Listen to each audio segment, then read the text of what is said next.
आप सभी का स्वागत करते हैं चैनल पर एक बार फिर से। किसी भी कंपटीशन की एग्ज़ाम की आप तैयारी कर रहे हैं तो ऐसे क्वेश्चंस के साथ हमारे साथ प्रैक्टिस करते रहिए। चलिए शुरू करते हैं अपने क्वेश्चन नंबर पहला। देखेंगे पृथ्वी पर दिन और रात होते हैं, ठीक है। आपको ऑप्शन दे रखे हैं आपके कुछ इस तरीके से, जैसे कि दैनिक गति के कारण, वार्षिक गति के कारण, छमाही गति के कारण, तिमाही गति के कारण। अब देखिए काफ़ी स्टूडेंट को ये कन्फ्यूज़न होगा कि ये दैनिक क्या है, वार्षिक क्या है, छमाही क्या है और तिमाही क्या है।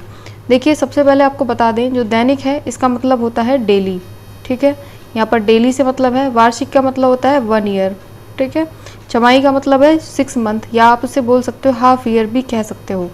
और यहाँ पर तिमाही का मतलब है क्वार्टर, यानी कि 3 मंथ। यहाँ पर इससे इसका रिलेशन है। अगर आप रिलेशन के तौर पर समझेंगे तो ज़्यादा बेटर समझ पाएंगे।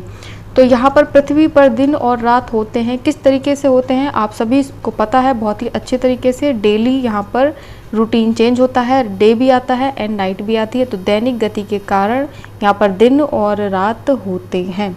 तो ऑप्शन ए अपना पृथ्वी पर दिन और रात होते हैं, ऑप्शन ए सही करेंगे। कंफ्यूज होने की ज़रूरत नहीं है, अच्छे से प्रैक्टिस करते रहें और बने रहें हमारे साथ में। अगर अभी तक सब्सक्राइब नहीं किया तो चैनल को ज़रूर से सब्सक्राइब कर लीजिए। डेली इस तरीके के प्रैक्टिस क्वेश्चंस आपके साथ लेकर के आएंगे। चलिए नेक्स्ट क्वेश्चन देख लेते हैं। क्वेश्चन नंबर 2 अपना देखेंगे, सबसे बड़ा ग्रह है।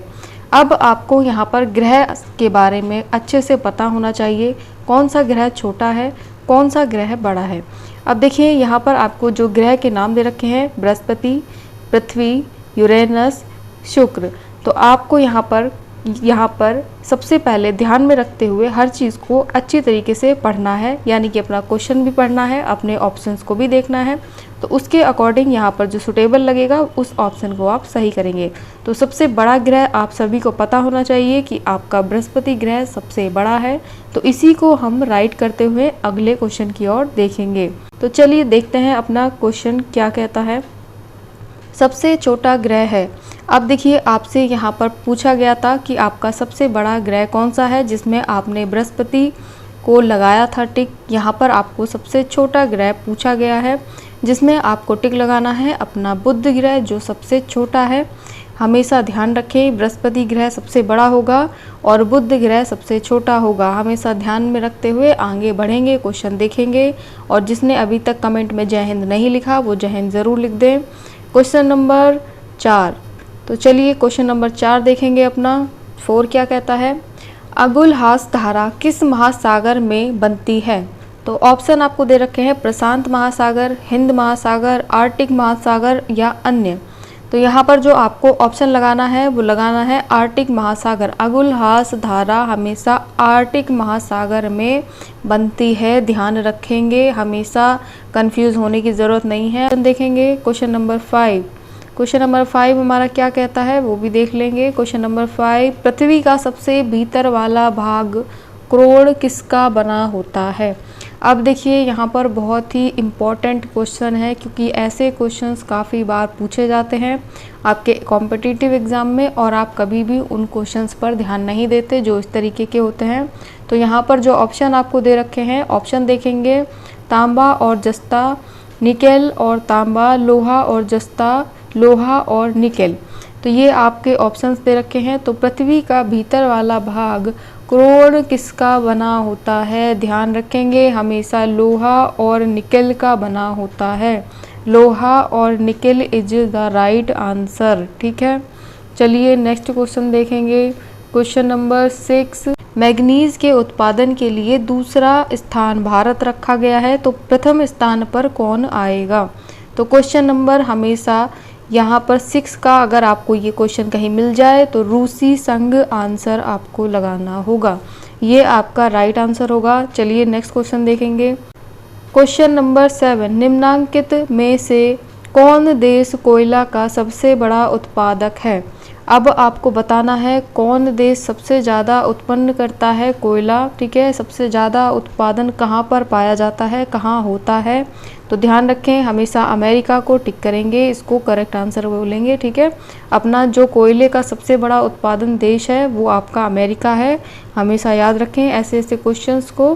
क्वेश्चन नंबर 8, इनमें किसको जापान का मैनचेस्टर कहा जाता है? देखिए, जैसे कि अभी आपने देखा मैनचेस्टर, आपने समझा होगा कि ये होता क्या है। इसको एक मेन सिटी के नाम से भी आप कह सकते हैं, जो कि जापान की जो मेन सिटी है उसे क्या कहा जाता है, ठीक है। मैनचेस्टर का मतलब होता है, मैनचेस्टर का सीधा मतलब है कि जो मेन सिटी है किसी देश की, उसका नाम बताइए। तो यहाँ पर जापान का आपसे पूछा गया है, तो ओसाका आपका राइट आंसर होगा। जापान की जो मेन सिटी है, जो मैनचेस्टर है, वो आपका ओसाका है, ठीक है। तो ये ओसाका एक शहर का नाम है जहाँ पर कपड़ों का जो एक महत्वपूर्ण उत्पादन है, ठीक है, ये आपका जापान में ही है और इसीलिए इसको ज़्यादा उत्पादन कपड़े का करता है, तो इसीलिए यहाँ पर मैनचेस्टर नाम ओसाका रखा गया है, ठीक है। चलिए क्वेश्चन नंबर अपना 9 देखेंगे। भारत के स्वतंत्रता संघर्ष के दौरान डिकेन एजुकेशनल सोसाइटी नामक संस्था की स्थापना किसने की थी? तो फ्रेंड्स, आप लोगों से ये पूछा जा रहा है कि डिकेन एजुकेशनल सोसाइटी एक नाम है संस्था का, तो यहाँ पर इसे किसने उत्पाद किया था या इसको स्थापना की थी या फिर किसने स्टार्ट किया था या चलाया था, इसको ये कह सकते हैं।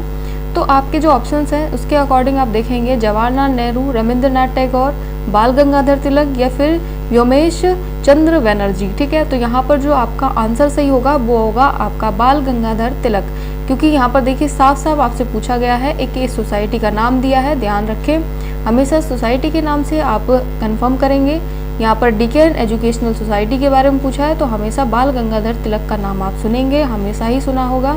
तो यहाँ पर जो स्थापना की थी वो बाल गंगाधर तिलक जी ने की थी। अपना ऑप्शन सी हम सही करेंगे। अपना नेक्स्ट क्वेश्चन देखेंगे।